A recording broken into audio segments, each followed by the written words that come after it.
la iluminación en la noche, por ejemplo, fue un cambio bastante brusco para las comunidades de cerca, porque o sea, los animales, por ejemplo, no diferenciaban entre el día y la noche. La finca de mi papá, que tenía aguas veraneras y pasó toda esa gobernada y se desapareció el agua, eso que con la plata que a uno le dan, ¿qué recupera con eso? Con eso no va a comprar ni pozos, ni va a comprar un aljibe para que vuelvan a hacer. O sea, eso es perdido.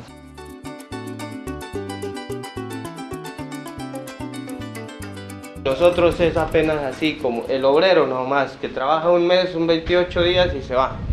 Y eso no debe ser así. Nos toca desplazarnos 2 o 3 obreros a ir a trabajar a Cupiagua, a ir a trabajar a la parte de las otras veredas. No le pagan auxilio de transporte, no le pagan auxilio de alimentación, no le pagan auxilio de campamento, no le pagan nada de eso. Pagan 28.000 pesos a un obrero. Y eso no debe ser así. Nosotros, yo creo, con un salario justo podremos nosotros sostener una familia, podremos nosotros sostener y darle educación a nuestros hijos.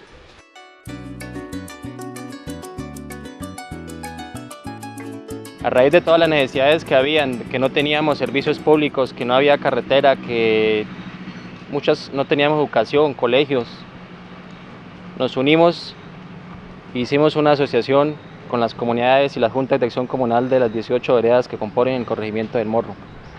Y el hecho de nosotros pelear porque nos den un trabajo, el luchar por una escuela, por un colegio que le doten las aulas, que le den un tablero, una tiza, que nos pavimenten la carretera, que nos pongan gas. Esa ha sido la causa por la cual nuestros seres queridos, nuestros amigos, nuestros líderes los han asesinado. Agdainso se creó en 1996, el 30 de agosto. Agdainso quiere decir Asociación Comunitaria por el Desarrollo Agroindustrial y Social del Morro. Emprendimos un trabajo no más que en pro de la comunidad, en pro de la parte social y laboral.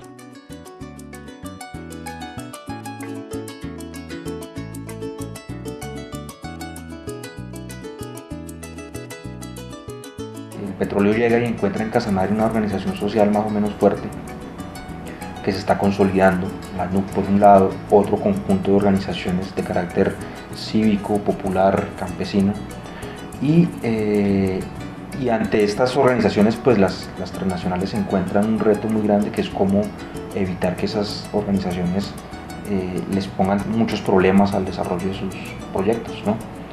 De manera que lo que viene ahí con estas organizaciones sociales es un proceso de eliminación progresiva de los líderes campesinos, de las organizaciones, a cargo de un paramilitarismo que, como ya decíamos, venía creciendo en la región y que con la plata del petróleo y de las petroleras se fortalece todavía más. Porque desde que las petroleras han trabajado acá, aquí ha desaparecido mucha gente, aquí nos han matado mucha gente, a nuestros hijos, a nuestros hermanos, muchas veces hasta a nuestros propios padres. La organización de Agdainso se acaba a raíz de la persecución que estuvimos. Desde el 2002 en adelante hemos sido amenazados, ya en el 2003 hay víctimas, en 2004 hay la primera víctima, que fue Osvaldo, siguen los atentados continuos. Nace la Asociación de Juntas y donde Parmenio Parra se elige como presidente, pero desafortunadamente a los poquitos días, 2 o 3 días después de esa elección, es asesinado también. Cuando el pobre alza la voz para hacer algún reclamo, lo tachan de guerrillero siendo siempre maltratado, le pisotean sus derechos como si no fuera humano, y es el dirigente obrero, su vida vale un centavo. Ha habido un cambio en la estrategia de seguridad alrededor de todo el tema petrolero. En los 90 el paramilitarismo fue como una mano derecha de todo este proceso, y hoy en día lo que vemos es el ejército con toda esta estrategia de seguridad democrática convirtiéndose en el principal victimario, ¿no?, dentro de la región. El ejército con el accionario irregular ha venido ampliando las zonas, buscando que algunas regiones específicas queden deshabitadas. Desafortunadamente, ellos, hay que decirlo, y eso es como, parece ser que ese es en últimas el objetivo, ¿Por qué deshabitadas? Porque así las compañías transnacionales seguramente van a encontrar un espacio, un campo expedito para poder actuar a sus anchas en la labor de investigar, en la labor de buscar mayores yacimientos de petróleo.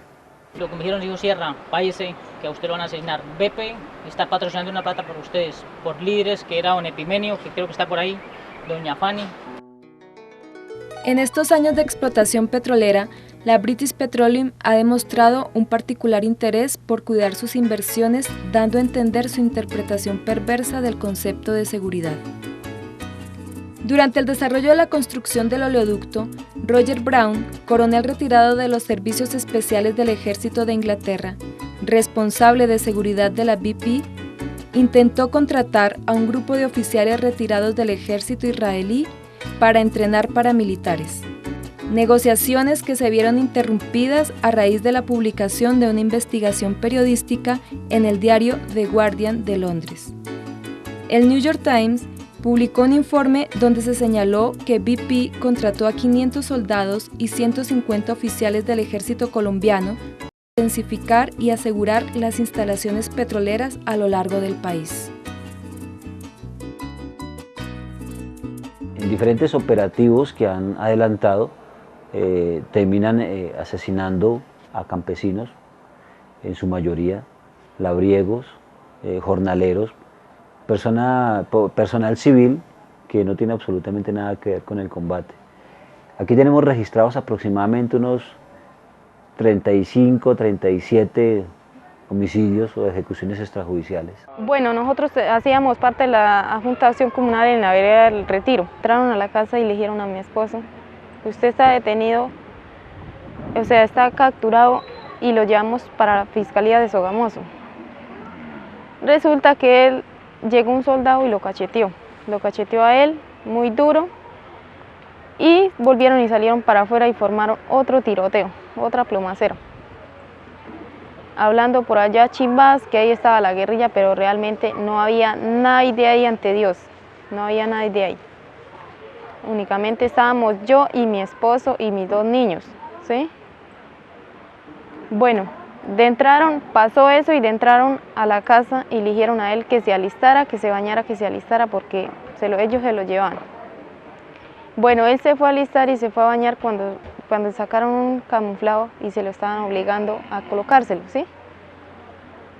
Bueno, yo le dije que no se colocara él y él no quiso colocarse. Bueno, le alcancé un pantalón jean, una camiseta amarilla.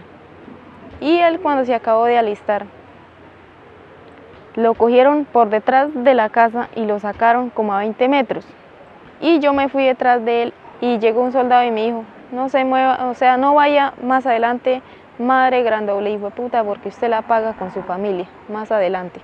Lo miré que subió a una loma y embocó. Caminan como 20 metros más, se forma otra plomacera. Lo mataron porque sí, porque así se ha escuchado que hacen. En nuestro país se han hecho muy famosos desafortunadamente una figura que se ha dado en llamar como los falsos positivos.